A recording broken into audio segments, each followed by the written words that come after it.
you'll forgive me for being in a t-shirt tonight. I was at a sports themed event today, so I had to represent my Bulldogs and celebrate our win of the national championship. So forgive me for my casual attire this evening. I am also joined today by Nayeli Hernandez Monares. I struggle with it every time. She's got a lot of R's in that name. But I will go ahead and let Nayeli say hi, and then we'll get moving with our session. Oh, okay. I couldn't click my mic. Hello, everybody. Just in case you haven't or you missed a few of the last meetings that we had, I'm the new Family School Partnership Coordinator, the longest title ever. And I just wanted to be here to, just in case anybody had any questions for me, or if anybody just wanted to know who's sending them emails every day. And so I'm here. And I'm here for you. So feel free to reach out if you need anything. Thank you. Awesome. Thanks, Nayeli. So, y'all, I just want to say again, thank you so much for being here. It means a lot to us that you are taking time out of your evening. You know, I know you give GCA a lot of time during the day.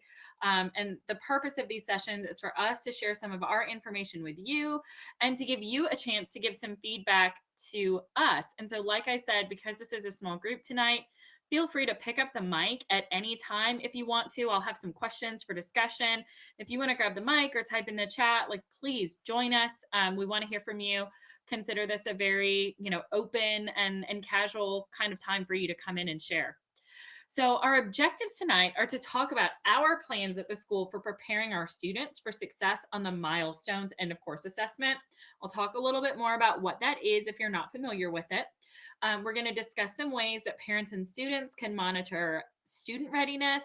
And then we're also going to gather some of your feedback throughout the session on what types of review and preparation might best prepare your student for the test. So, we have a few different things that we're going to try to help get our kids ready, but we haven't really dug into our test prep yet.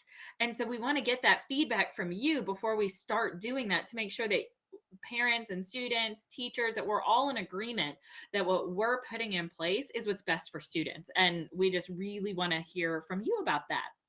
So, first, just for those who don't know, I want to make sure we talk about what the milestones are. So, the Georgia Milestones Assessment System, which we just call the milestones, is a comprehensive summative assessment program spanning grades 3 through high school, meaning it's a bunch of really big tests that our students take, right? Milestones are designed to provide students with critical information about their own achievement and their readiness for the next level of learning.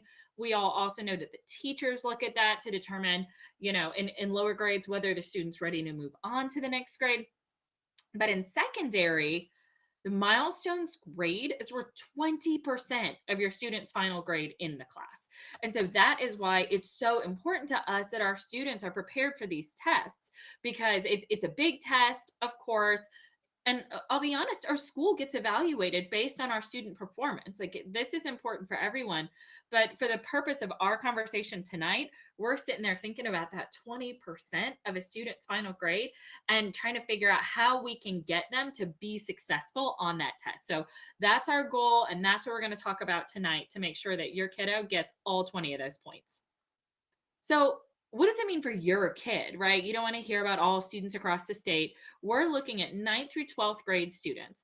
And when students are in high school, they only take 4 total tests, not 4 a year, 4 total.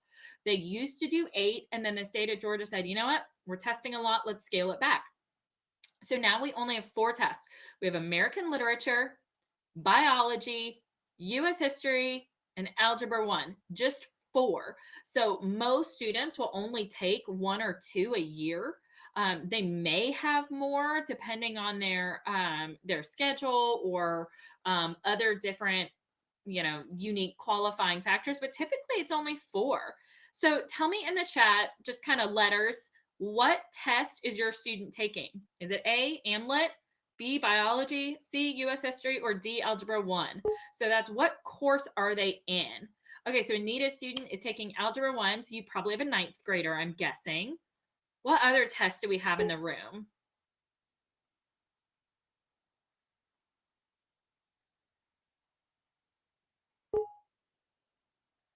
Yes, it does include honors algebra.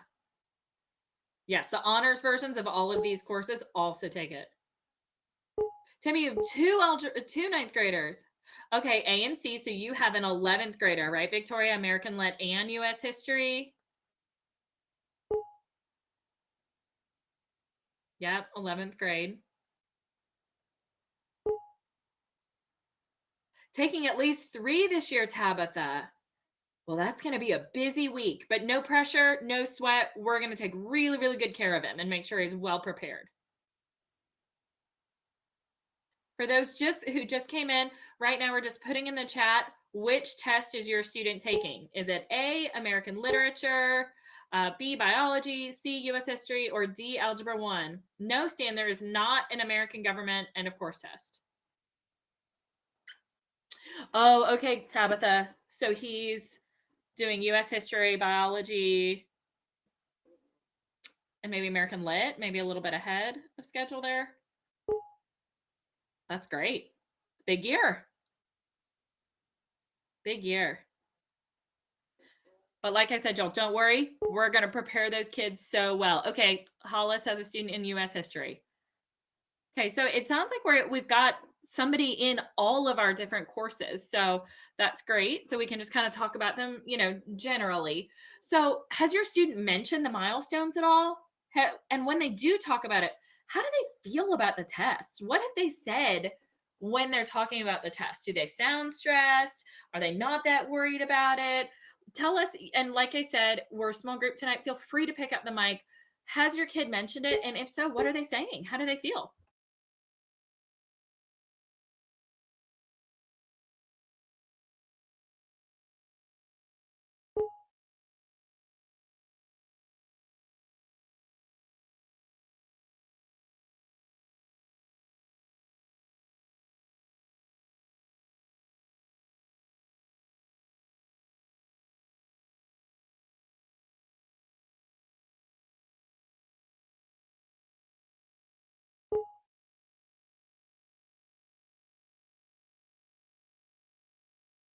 So I'm seeing hasn't mentioned it, is stressed about it. And then a couple of our kiddos always just get really anxious about the test, a little worried about, a little worried about the virus. And we won't go too much into that tonight, Christina, about the different precautions that will be at each site. But GCA has done a phenomenal job of making sure that all the testing sites are very, very, very safe. There's social distancing in lines. There are masks. There are the desks are spaced apart. I can't speak in specifics to what we're doing right now because, as you all know, the guidelines and the information coming out keeps changing, right? So I don't want to say, oh, this is what we're doing when it could change. So I don't want to speak concretely about the precautions we're taking in a few months because, as we know, these things have been changing, like that. So but we did a great job last year of making sure that kids stayed safe, and we'll absolutely do that again. So Anita says that her student is concerned. It's our first semester at GCA, coming from a video-based homeschool program. Algebra is a problem. Okay, sure, because of not having a live teacher to get help from. In the past, you mean?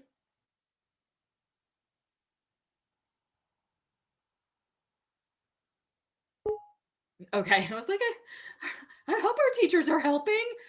So there's a lot of stress that I hear, and we know that test anxiety is pretty high, and it really impacts our GCA students because for our kiddos, you know, um, many when you think about a brick and mortar student, they're going to the same high school that they go to every single day.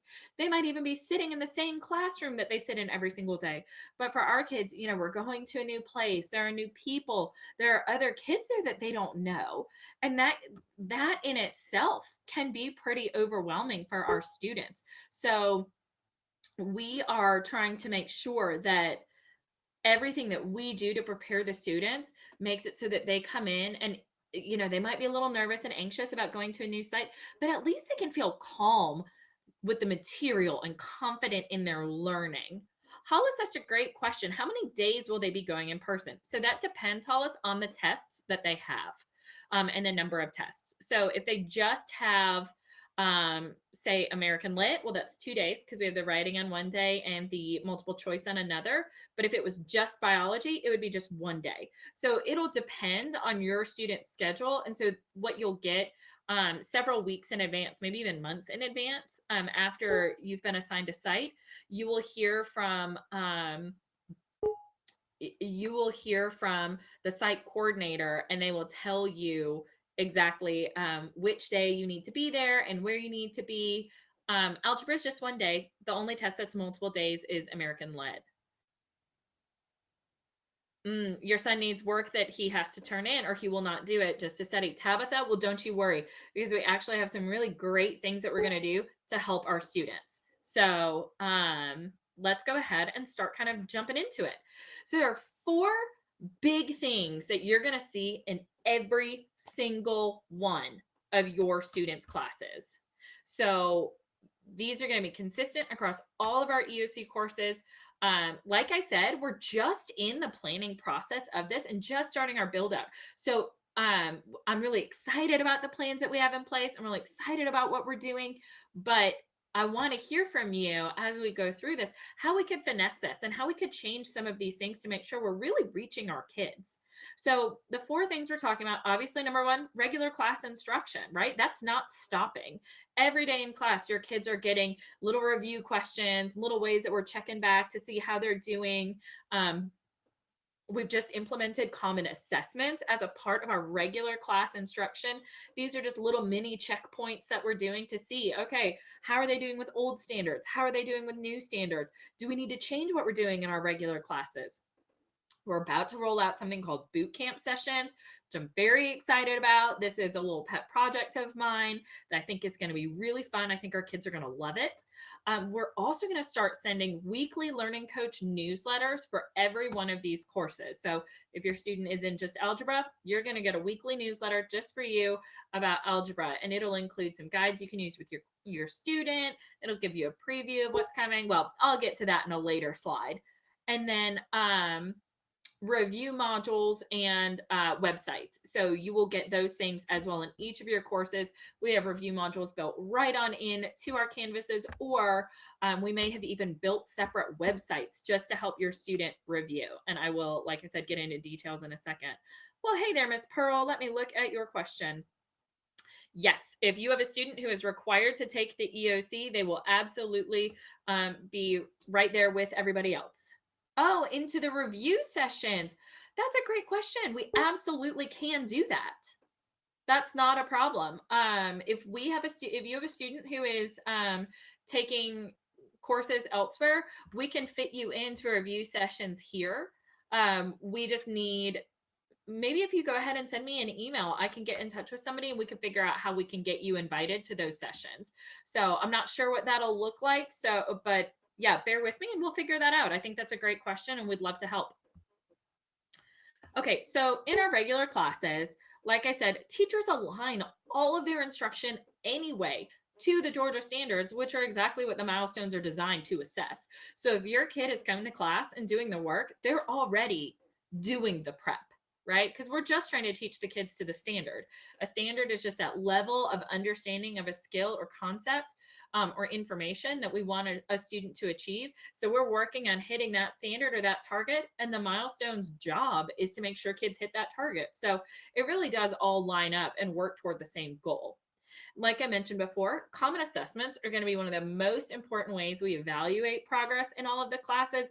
I know the name common assessment makes it sound really intense, really scary, makes it sound like it's another interim assessment. It's not. It's just a quick little 10-question quiz, usually multiple choice, that our teachers can then use to say, all right, looks like Nayeli really needs a review on this. Looks like Jess has mastered this, but needs a little help over here. So teachers are going to be using that to guide instruction throughout the regular class period. Of course, students will be engaging in meaningful learning activities. Something I'm so proud of about our staff is that we are always trying to find ways to make our learning more meaningful and more engaging. We do more goal setting and action planning here at this school than I've ever seen anywhere else. And that's because we want our student learning experience to be really meaningful and helpful. So we're continuing to work on that. We're also, going to continue with rigorous instruction. That means that we don't want our kids to just be able to recall a bunch of words or recite a bunch of facts. We want them to apply what they're learning. We want them to analyze the learning and extend it into real world application. Which our goal is to say, okay, this is what the standard wants them to learn. So our goal is to get, the state says get here. We want the kids to be here. We want to exceed all of that to make sure that the students really know the information. So when you talk to your student about school and when you talk to them about what's going on in their classes, what questions do you ask them and what do they tell you about those classes? So, like I said, pick up the mic. We're a small group, or you can write in the chat. What is your student telling you about school? What are you asking them and what are they giving back to you?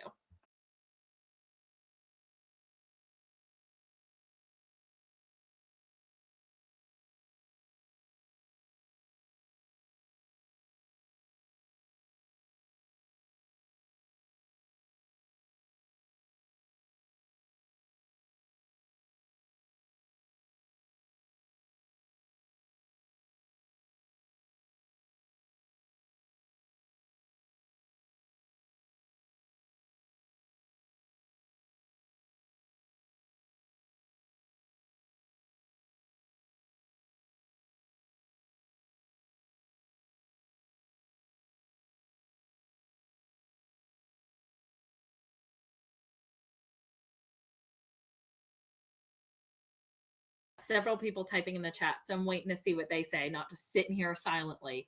Um, Want to hear when you talk to your student about school, what questions do you ask them? And then what do they tell you? What are they saying to you about their classes?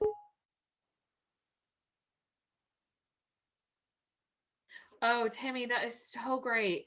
You asked them if they feel good about what they learned. Not just did you learn, not just what did you learn. How do you feel about it? Do you feel confident? Do you feel like you truly know the material? Are you mastering what you're learning? Tammy, that's a great question. And it shows that you want to build up that confidence and that you respect your student. I think that's great. And then I hope your kid is turning around and asking questions so that they do feel comfortable.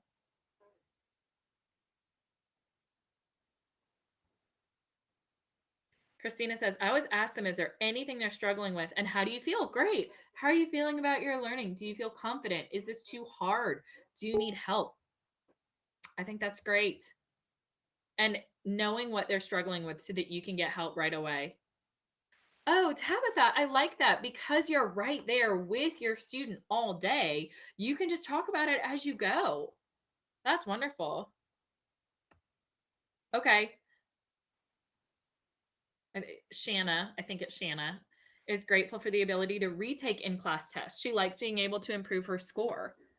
And we offer a lot of other, for those things that we can't retake, we do have some opportunities where students can get, do some optional assignments, things like that. So even the things that can't be retaken, there are always ways to improve, and to help bring those grades up too.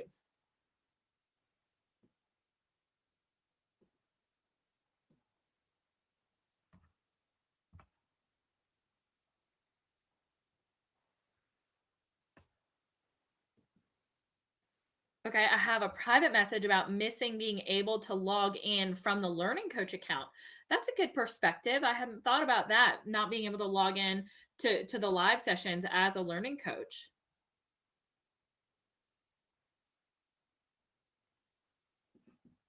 That's a good thought.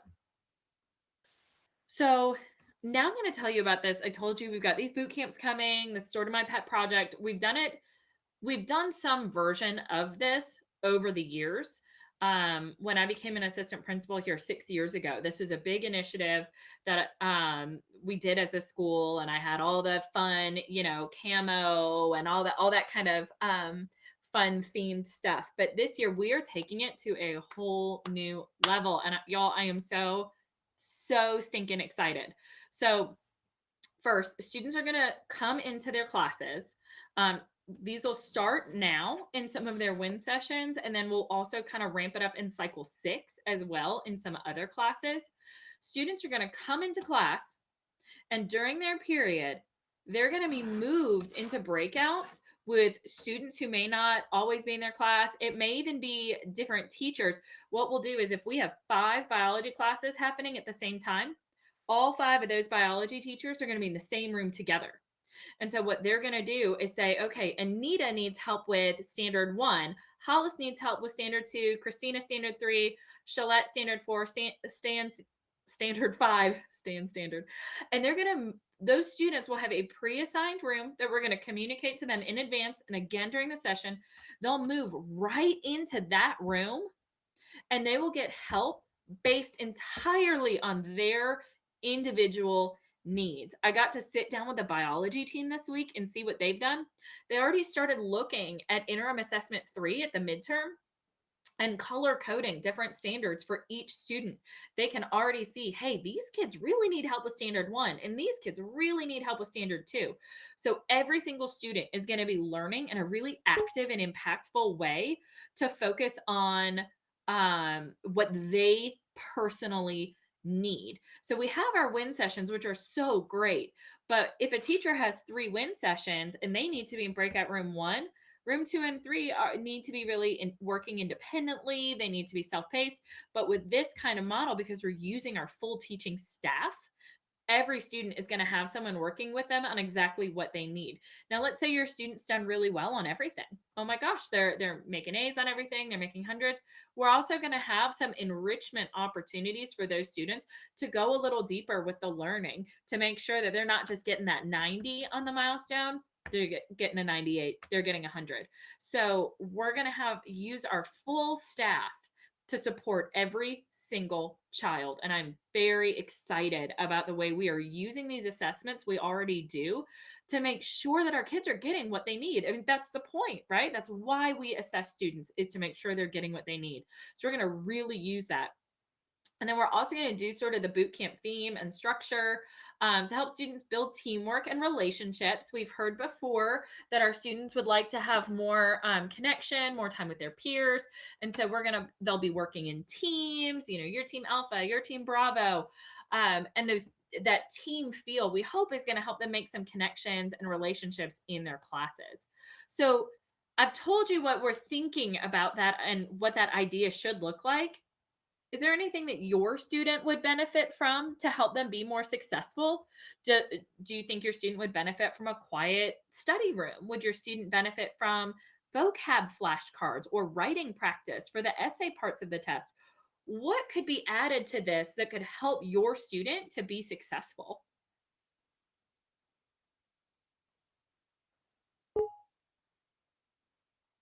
Games? Oh, yeah. Love a good review game. Okay, Nita, excited about the focused help and the connections. Needs to reconnect. Well, I don't want to give away a surprise, but we're about to start doing some Friday social lunches. We're doing staff signups right now to be able to facilitate that, to bring some kids in and give them some lunchtime hangout sessions. So we're about to start that. We just started our sign up today so that we can offer that to kids. So if Anita, if your student's feeling like she needs to reconnect, we've got something really great coming out very soon. I know, I'm so excited. So excited. Okay. Anita's student likes games, and Tammy's student could really use some writing practice. So many of our students really need that writing practice. And not just and not just how to write an essay in English, but how to use evidence-based writing in biology, how to do evidence, based writing to show your process in math. What does it look like to write an essay about the Revolutionary War and the, period after that? So really focusing on each content and writing in the content. So that is something that I know our kids struggle with, that I think is a great add that we can pull into the boot camps. Is there anything else you hope your student gets out of this? talked about some strategies, add some writing. They'll love the relationships, but is there anything else that you really want your student to get from these sessions? Personally, I want the kids to have confidence. Moving a weakness and turning it into a strength, that makes you feel so good about yourself. And I want these kids to not be so stressed about this test, to feel like I did this learning. Man, I didn't know anything about, the makeup of a cell. But after this session, I know all the parts of a cell. If they ask me about that on this biology test, I am ready. That's what I want. I want them to leave these sessions not just knowing it, but knowing that they know it.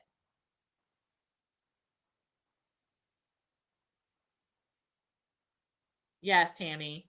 Confidence in test taking and knowing the answers. Absolutely. Oops, scroll too far. Christina says some enjoyment while learning and building relationships. Yeah, I want them to have fun. That's why we are doing the theme. I know the kids are going to roll their eyes and say, I'm in high school. I'm too cool for your cheesy theme. But I think it's fun. I think it's good to be silly every once in a while and say, you know what, we're doing this fun boot camp theme, and we're rolling with it. We're leaning in, or we're rolling with it. Anita, I am so sorry. That confidence piece is so big for students, especially now. Especially now. COVID's been hard on these kiddos. Oh, thank you, Miss Pearl. All right, so let's keep going. Okay, so the next thing I want to talk about is these. Oh, you like the increase in Shanna's confidence. That is great, Stan. Especially in math. That confidence in math. I wish I had more confidence in my math. I'm confident in just about everything else. But yeah, when they don't feel confident in math, it's hard to learn new stuff, and math just keeps building and building. So I'm really glad you're seeing an increase in that confidence. So EOC newsletters. These are going to be a learning coach's best friend. This is going to give y'all, this is going to put a tool right in your hands so that when your student says, oh my gosh, mom, I'm not ready for this test. Dad, I'm so stressed about this test. What am I going to do? You'll say, well, don't you worry. You're going to do this. So these newsletters are something that we have done in the past. They'll have video messages, and they'll have encouraging notes in them, but they're also going to have links to practice tests. Your students saying they're not ready for the test, well, here, sweetheart, take a practice test. Let's do it together. I'll watch you. They'll have flashcards, those Quizlet flashcard decks, specifically curated for exactly what your student needs. And then test taking tips. Hey, how do you eliminate distractors to narrow it down to the right answer? When you're stuck on something, do you just sit there and work it out, or do you skip it and come back to it? What's the best way to answer a question about a long reading passage? Read the passage first, then answer, or skim the questions and then look at the passage? Some of these things are not intuitive for students. So we want to give them some of these test taking tips and give it to you so that you, as the parent, can partner with your student. The fact that you're here right now talking to me on Thursday, on a Thursday evening at 6:30 says that you're involved and you want to help your student. Now you can talk to them about how to take these tests. And then anxiety busters.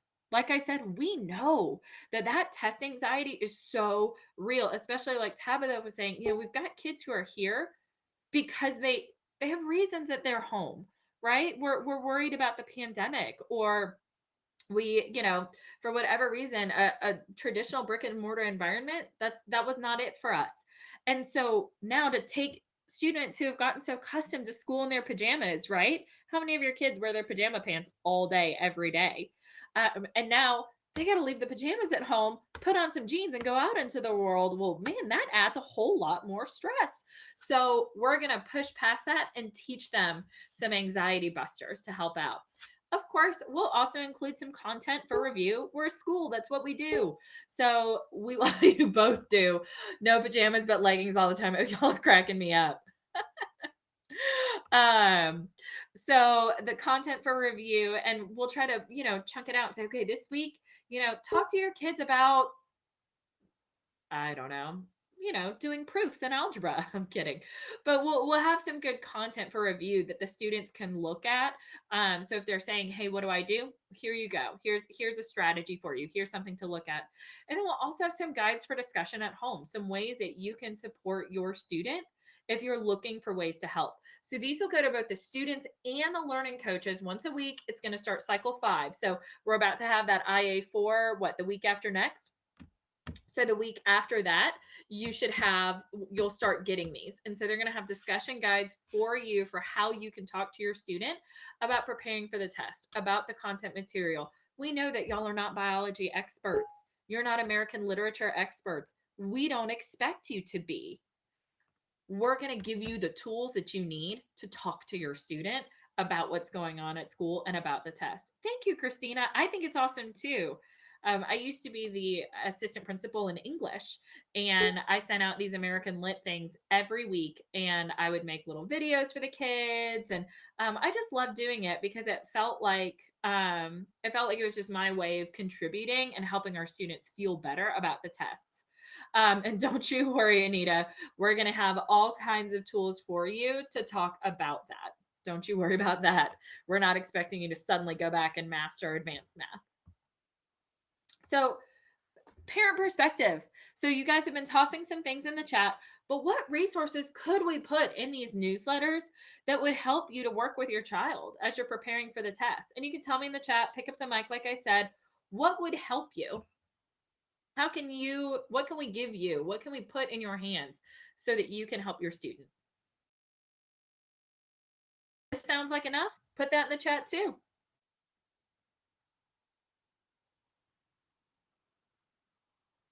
Or if you're like, you know what, I sit with them all day, that's fine too. Oh, Tabitha, we will have those.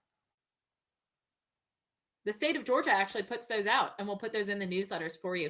I thought about giving them to you guys tonight, and I thought, no, then you're going to end up with 4. You might only need 1. So they're going to come out in the newsletters. The state has here's a bunch of the questions, and then here are a bunch of answers in addition to the practice tests that they put out. So we'll be able to share those with you, and those will come every week. So when we send the newsletter, we'll keep resending the state's thing, so you never have to look back and try to find it. Okay, great, Anita. Good. Yeah, we will get you those tools. And they're not coming today. Like I said, it's going to be a couple weeks. Yeah, absolutely. So you know where they need to focus. And we're talking about, how we can hit different priority topics every week so that it's not here's a year's worth of English or here's a year's worth of science. So we're going to try to chunk it out and give you little specific areas to focus on every week.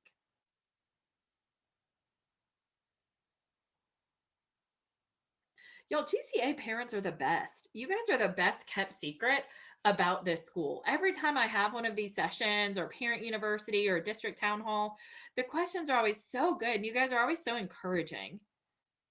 I look forward to these nights. Y'all just make this job so much fun. I love it. All right, I'm going to keep going. I see a couple people typing in the chat. Oh, Anita says eat the elephant one bite at a time. Absolutely. Absolutely. I mean, if you're eating an elephant, you're going to have a very full stomach, but oh, thanks, Christina. So review modules and websites. So each of the courses is going to release review content. I made my own word to the students starting in cycle 5. So when that cycle goes, if they haven't already shared it, they'll start having review material for the students in cycle 5 and definitely in cycle 6. We're done for the most part with new instruction before spring break. So for the most part, after spring break, it's review. So there will be a lot of review material for your students starting after spring break, but we'll start pushing stuff out before that. This is going to be accessible through Canvas. It's going to have content, it's going to have practice, and even review recordings. What some of our teachers do, and I think this is so smart, they take their recordings, their review sessions from the previous years, and they save them so that then the next year they can put those in Canvas and the kids can have them whenever they want to. So if your student is trying to review something in US history and they haven't gotten there in the review, we already actually have those recordings available and ready to go.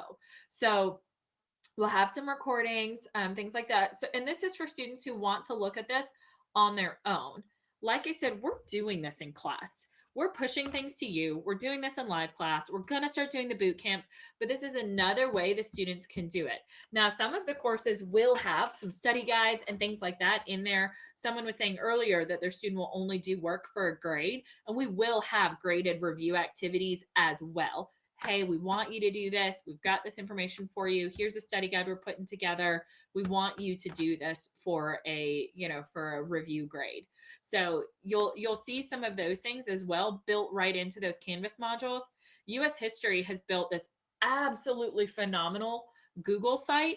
It has everything you could possibly need. I really think I could look at their Google site that they put together and I could pass the test based on just what's in that Google site. They have so much information, but it's not overwhelming because good news, it's all categorized, it's organized really nicely so that students can just go on in and say, man, I really need to study up on the Industrial Revolution. Oh, here it is. Click, let's go.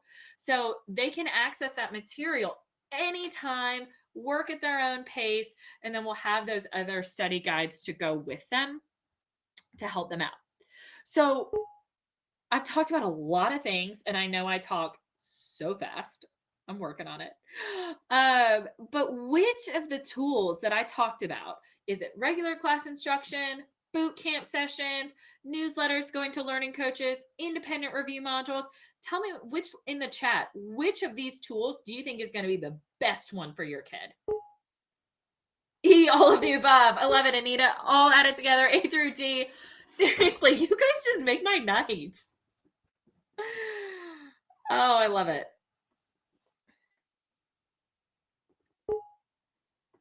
All of them, but especially A, B, and C. Great. Yeah, so actually, Shalette, the recordings that we have that are in those sites, y'all will get those, and those will come in the newsletters. Those will come because those are previous year's recordings. So we'll be able to send them out.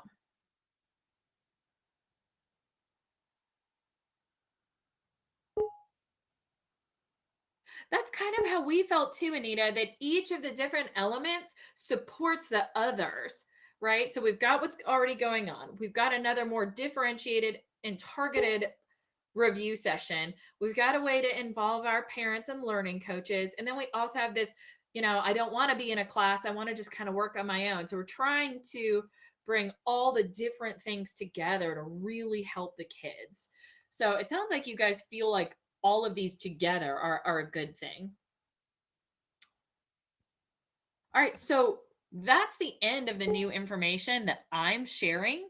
But so you can stick around and ask any questions you want. But before you go, if you're like, thanks, I got the info I need, I'm ready to look out for the emails and the class session invites, tell me one more way that we can help your student learn the material, feel confident, or be prepared for the test. So please don't go without giving me one more piece of advice.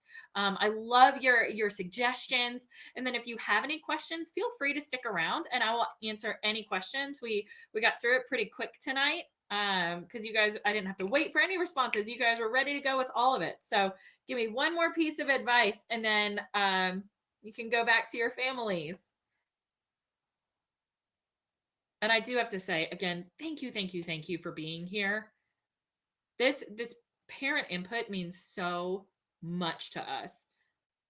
It's like a team is only as strong as all of the players. Like we are a group all together invested in that common goal of student success. So having you guys here is amazing. Oh, that's a great idea to share those targeted areas with parents. Tammy, I love it. Group projects, Christina, definitely. When we did the December parent night, that was shared. So we're trying to work through some of the logistics of how to make that happen. Victoria, we actually have one and we'll send it to you. It's going to be in the newsletters. Tabitha likes teachers that call them out in class for not participating. No, there isn't, Stan. We do those for things that are through our Title One programming, but this is just me doing this for fun. It's just honest to goodness, just doing this because I really like to get to connect with y'all. So we don't have an attendance page. All right, so y'all, if you've given me more advice, you're good to go. You don't need to stick around. But if you have questions, please put them in the chat. Thank you so much for coming and for sharing all of this insight with me. Let's see. Anita says, for students that have just transferred, a full year review would be helpful. Yeah, that's coming. Ooh, student mentors.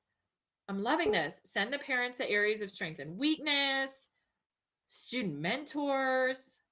Oh, this is so good.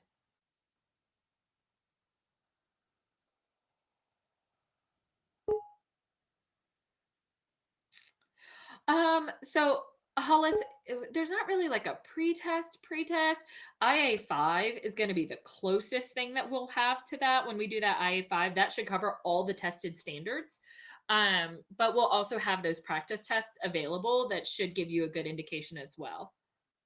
Bye, Stan. Thank you for coming.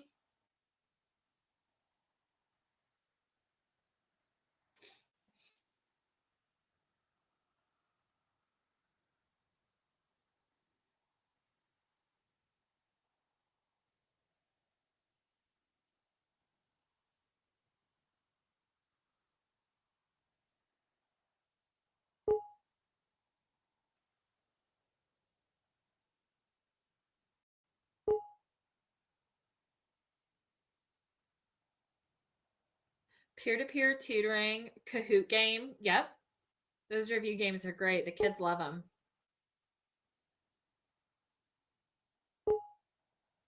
Yeah, Hollis, the IA5 is really the closest to the pre-evaluation that we have. Oh, that's a good idea, Shalette.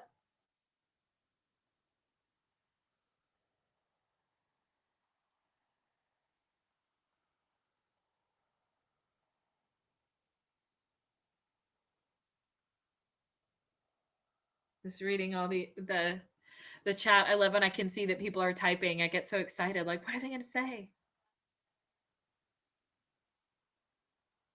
I'll go ahead and actually stop the recording here so that we can continue our conversation, and those who are gone won't miss anything else.